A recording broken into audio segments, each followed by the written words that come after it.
we've talked to people who've said, I love what you're doing and I'd love to get one started, but first I need to get the money together and I need to get X, Y, and Z done before I feel like I can go out on those skinny branches of faith and live the life you're living. And if we had waited till we had the money together, it would never have happened. That's true.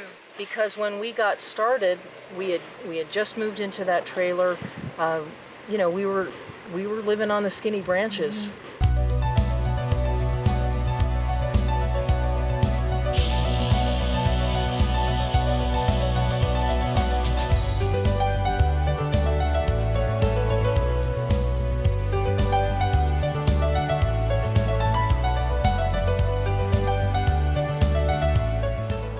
Hi, welcome to Peak Moment.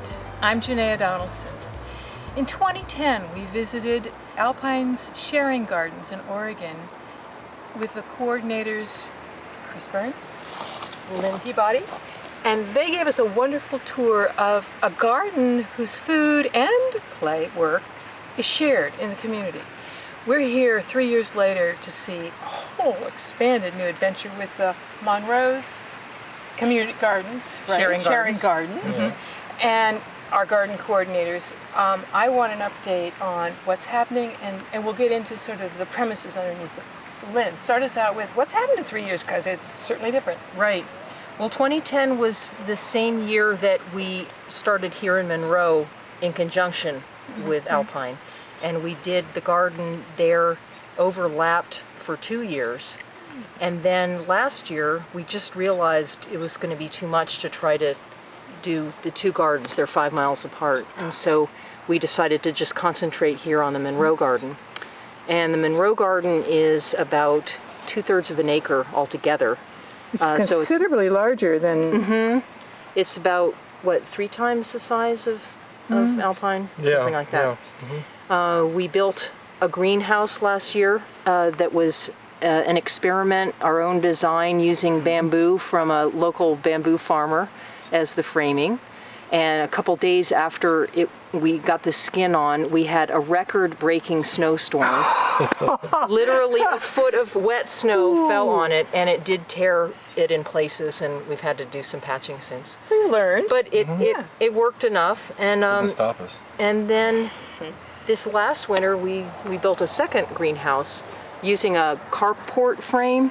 Oh yeah. And part of the sharing garden philosophy is to reuse, repurpose, find ways to keep things from going into the landfill and the burn pile. And this carport greenhouse, we did not spend a penny on. All of the materials were donated, including the screws and everything to fasten it together.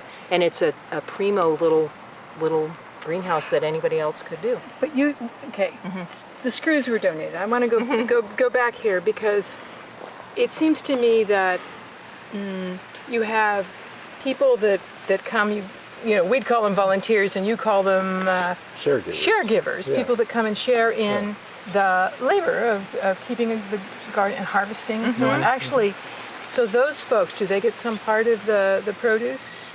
Remind us how that works and where else, what happens to the produce. So everything, the labor and all the materials are donated. Chris and I coordinate the efforts. Chris has 40 plus years of gardening experience. So 3 mornings a week we have the volunteers or the sharegivers come, and we direct them how to use their efforts to grow the food. Once the harvest starts coming on, they share in the harvest, and then if they have need, and then once the harvest starts coming on in abundance, we have the sizable surplus is shared with our food bank, which is literally right next door. We saw that. It's that's a great. So you just walk we it literally over. Talk about fresh and local. It's wheelbarrow to the people, and then there's still often more than they can even use, and that goes to local gleaners and other charities. Other churches. Yep. And we never charge money for any of the food that's grown. It's all given away.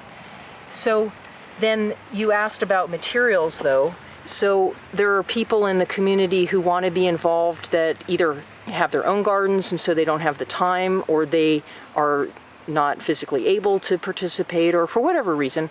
And they often contribute materials. We have a wonderful benefactor who's shared his tractor with us to do tilling. He just has brought us loads and loads of composted horse manure, and so there's ways for people to plug in, and it just keeps flowing around. It feels to me like it's like the community just keeps attracting more folk, more. It's like stone soup.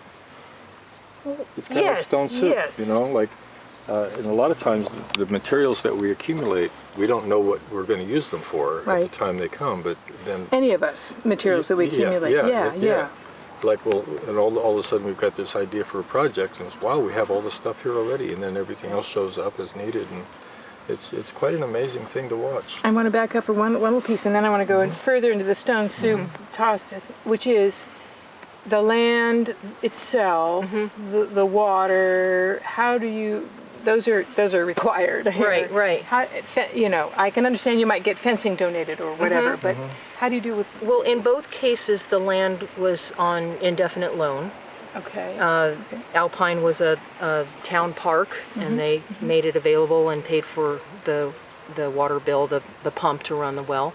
And here in Monroe, same deal, although this was a private property owner.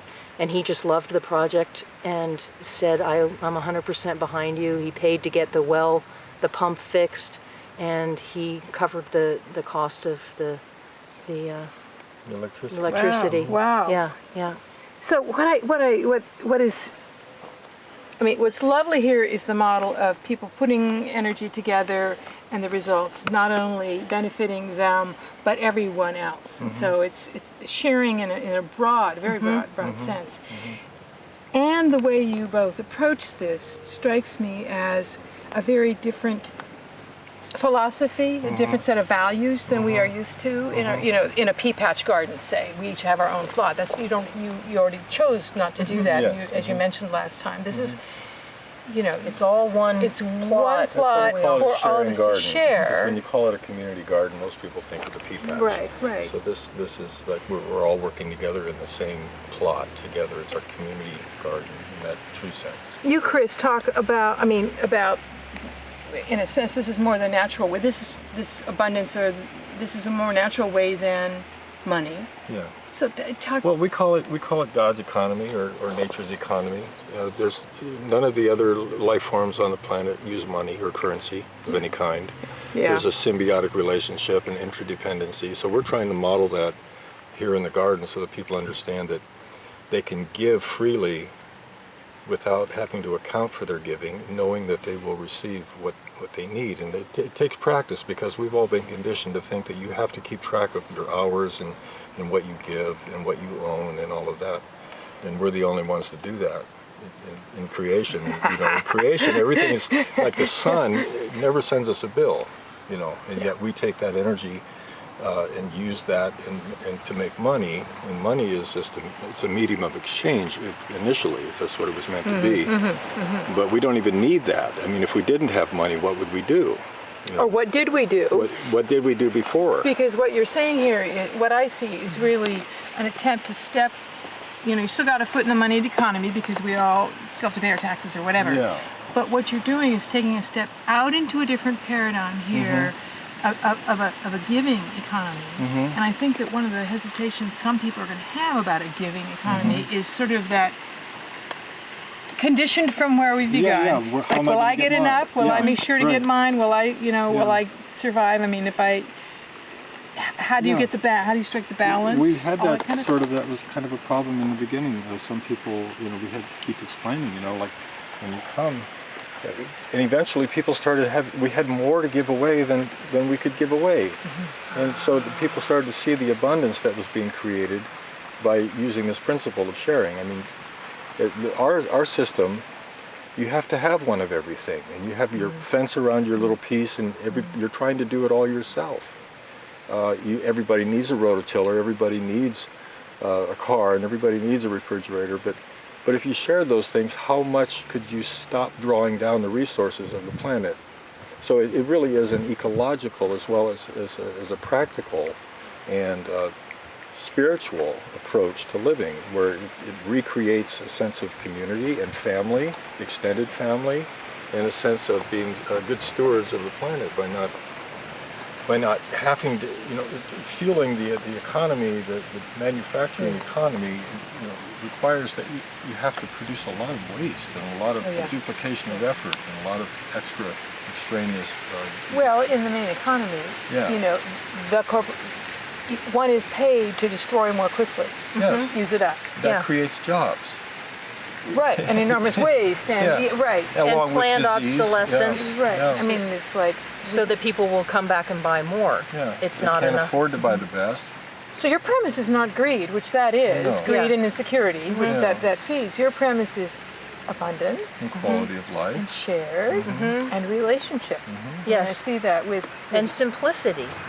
Yeah. Neither of us has had a job since we started the sharing gardens. We've done some odd jobs and other yard work and that sort of thing, just Not because we're rich. for a little bit of money-wise.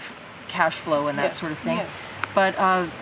But because we're producing so much of our own food, and because we are deeply steeped into the sharing economy, we even were given a house to use indefinitely, a 5-bedroom house, a beautiful 1930s farmhouse.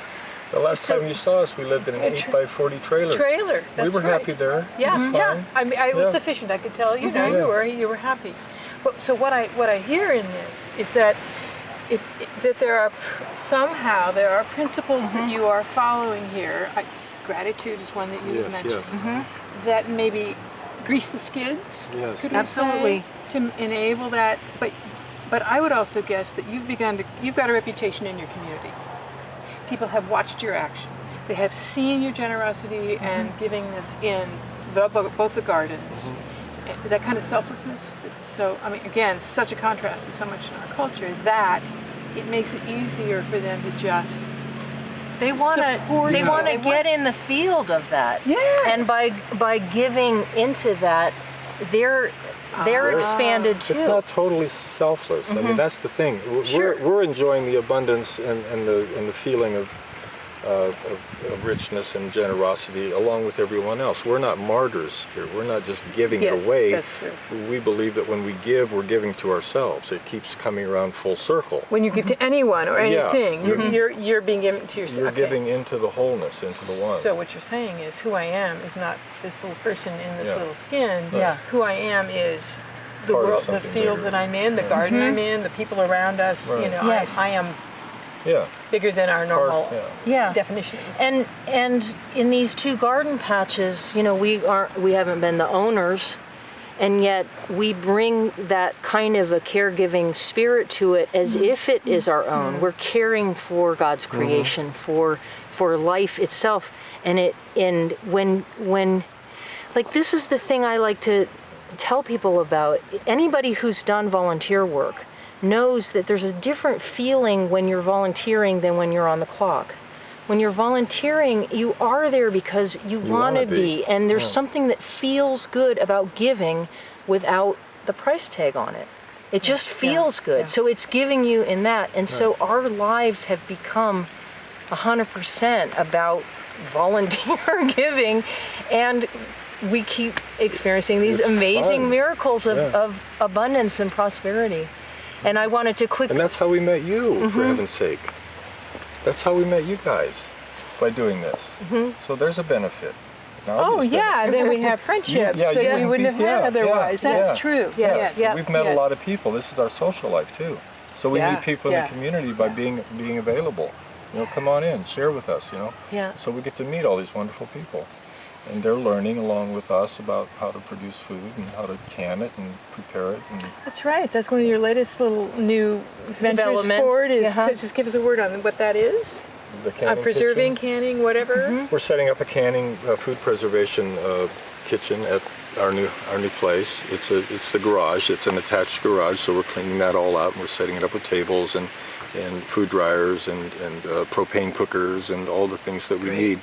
in order to be able to bring people in on a limited basis, so that they can learn how to make pickles and make fresh, canned juices and jellies and tomato sauce and drying tomatoes, all those kinds of things and that goes right along with the seed saving, that That's we right. do. And remember, you've got almost half the garden the size of the alpine garden just for seeds. The whole garden is dedicated to seed saving. Yes. We can isolate things better now by having certain kind of squash on this end and certain kind on that end, and they won't cross. So almost everything, I was mentioning earlier that about 90% of what we're growing this year we started from our own seed. Yeah. Probably at least 90%. Which means that it's seeds. It's adapted right, to this. adapted to here, Yes. your We soil, keep your selecting. climate, your everything, your everything. Yeah. So if somebody else, I asked you this last time and I'll do it again, somebody else says, I love this philosophy, do you have some like baby steps? I mean, certainly there's a different mindset. As I was saying to Chris earlier, you've got to, if somebody's used to just the give and take money economy, you got to have some baby steps of experience with giving to then be able to trust that it will continue to happen. It will attract more things, it'll attract what you need. You can look for opportunities to give anonymously, and they happen every day. Just going by somebody in the shopping mall and giving them a nice smile, or complimenting them on how healthy and natural they look today, or how beautiful their dress is, or whatever. And you don't have to get credit for that. It's this whole idea of giving to get, getting credit for your giving, being recognized for your giving. And you start there. So the garden is like way down the road, because it's a good place to start, but you can start with the simple things every day. Trying to, in the checkout counter at the store, just saying something nice to the person who's there, going through these repetitive motions and bored and wanting to get off. Just say, just something nice. Say like, "Wow, I love your smile," or just, You got me to think of something back here. So I'm going to pull us back for just a second, which is, as I said, we all are in to some extent in the moneyed economy. We've got to put gas in your car. We all are. And so you have found a way to have a chunk of your lives in the giving economy, and it feeds you, body and soul. Yeah. Right? It feeds you. However, there is still, and at the moment it's paying your rent and et cetera. We don't pay rent. It's paying your rent. It's covering our. That's what I We're mean. sheltered. You're sheltered. Yeah, Thank yeah. you. Clothed, That's sheltered, right. and fed. And so, how at this moment in time, how do you meet the moneyed economy where you must? Because there are places where you must. I think you first need to have a good talk with yourself and ask yourself, what do I need and what do I want? Back to simple living, right? Start separating out what true needs are from the wants. And in our society, through advertising, we're taught that we need all these things that we don't need, and all they do is burden us to having to have the job, to have the money.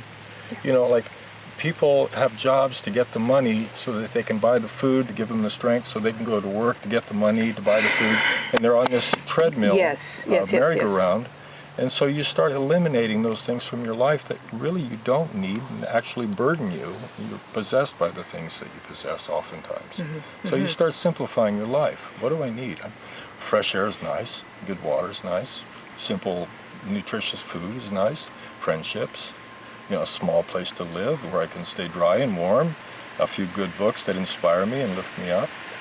Those things can be perfectly satisfying. But when we start piling on, we need another car, we need more clothes, we need more toys, electronics, all these things, and then we become burdened and we lose our identity. We don't have enough time to just take a walk in nature or take a nap during the day. If we feel tired, we have to have another Starbucks or whatever. So that's where we start. We start simplifying our thinking first. Identify the things that we truly need and separate those things out and focus on those. And improve the quality of, if you don't like the air where you live, move somewhere if you can. If you don't like the loud traffic, move somewhere else. Or learn to live with it. Here's another thing that we're talking about, the principles that undergird this life, and one of the things that we have noticed is that gratitude is really, really key, and not just as a platitude or a kind of a formula in order to get the universe. There's the getting again. Yeah, feel it. But like I for give example, gratitude and you know, it gives back to me. Yeah, here's right. a It doesn't really work. grounded example. We lived in an 8x40 travel trailer for 3 years, 3.5 years, and that afforded us. It gave us the shelter we needed so that we didn't have to work a lot, so we had the time to really be in the garden and full time. And we would notice there were things about it that were not ideal. And We get on a rant. yeah, we'd get on a rant, and then we started to discipline ourselves and remind each other when either of us went into the rant mode to come back to the present time and what can we honestly, truly, and connect with the feeling, what do we feel are you grateful thankful for for right right now? now? Yeah. What do we love about our current situation? Yeah. And it was only after several months of a real strong commitment to that shift Accepting what that, is. yes, that out of the blue, one of our volunteer caregivers gave us a call, and through a synchronistic set of circumstances, this house came available, and she wanted to make it available to us. And so, So we haven't paid any rent since December. of And 2012. this is what? This is July, August now. Right, August, yeah. Yeah, 2013, and so we Yeah. haven't. I liked your story that showed us how human you are. I mean, that you are not ascended and have figured it all out. Absolutely not, In terms of, because it's so easy to say, this isn't right yet, this isn't perfect yet, the rant, the complaining, Yeah. right. And the practice you undertook to turn that around and bring yourself to the present. I really like that. Yeah. It's not wishing it were all put together, which it would down the road. Right, and I thought of something else too, is that we've talked to people who've said, I love what you're doing and I'd love to get one started, but first I need to get the money together and I need to get X, Y, and Z done before I feel like I can go out on those skinny branches of faith and live the life you're living. And if we had waited till we had the money together, it would never have happened. That's true. Because when we got started, we had just moved into that trailer. We were living on the skinny branches, financially and otherwise, and we just started moving forward in faith that if where are the doors opening? That's You know the old Tom Sawyer, Huck Finn story, right? Painting whitewashing the fence, right? Right. So we just decided we were going to just start doing this and have fun. And people would come to the park over there, they'd be riding their bikes and they'd stop to get water or whatever, and they'd see us out there and they'd come over and ask. Some of those people are still coming, by the way, as caregivers, volunteers, on a regular basis. And they would, what are you guys doing here? And, how do we get involved? And pretty soon it's like, and then we started the little blog and putting a wish list on there of the things we needed, and they started showing up, and it just kept. For the first 4 months of the blog, we had to use photos from a farm that he had 15 years ago. Oh my. Imagine image. this, Imagine this, yeah. And then now we have thousands and thousands of Beautiful images. photos, Yeah. yeah. So, to wrap, Yeah. where else might this go? I mean, you seem to be settling well into your community, or at least it still is loving to have you here. Yeah. But you mentioned other ideas to me where sharing gardens could be. I was thinking about other folks in Eugene, or where you may. Do you have visions for where this may go, or you just started taking one season at a time? Well, there are other aspects of life that can be shared aside from gardening and food. Food, clothing, shelter, care, recreation. All those things in society could be transformed into a sharing model.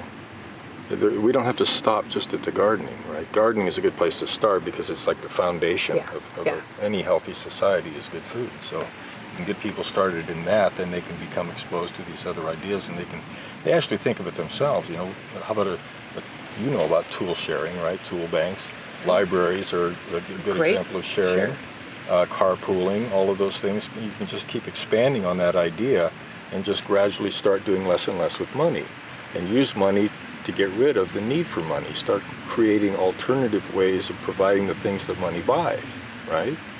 So instead of buying honey, you can get some beehives, and instead of buying your clothes, you can buy some fabric and some sewing machines and start making clothes. There's and people can start cleaning out their storerooms and making their surplus available to those who have less, and start equalizing the disparity that we have in our society that's growing every day.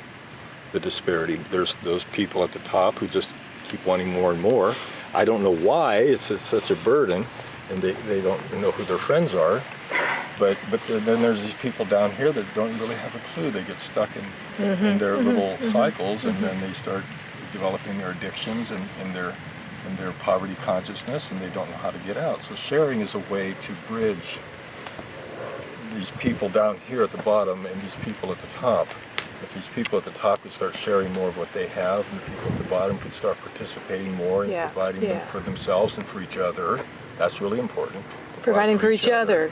Yeah. Not just getting for yourself. With an open heart. Again, it's just not that giving to get kind of thing, because that's like communism or some forms of socialism. You must. Yeah. That's very different than choosing to to and getting the joy from it. Yeah. Right. It takes a leap of faith.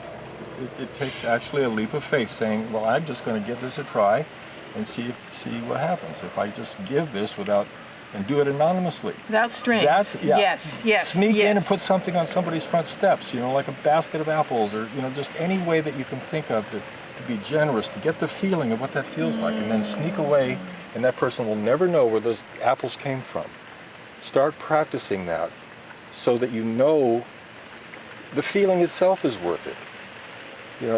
Whether you get $5 for it's worth a lot more than the $5 you would get for the basket of apples. Because you're talking about rewards that aren't tangible, measurable, it's here. Yeah.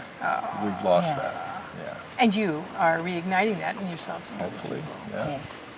Yeah, and just like a seed, one acorn can grow a tree that will produce thousands and thousands of acorns. We imagine that the sharing gardens is this seed that, in the right soil, it can ignite and spread and become just a. Johnny Appleseed. You just have to believe in it. That's all. There you are. Are you the acorn for sharing in your community? Are you going to plant the acorn and it didn't take money? You're talking to Lynn Peabody and Chris Burns at Monroe's Sharing Garden. I'm Janaea Donaldson. This is Peak Moment TV, and I think this does qualify as a Peak Moment. Join us next time.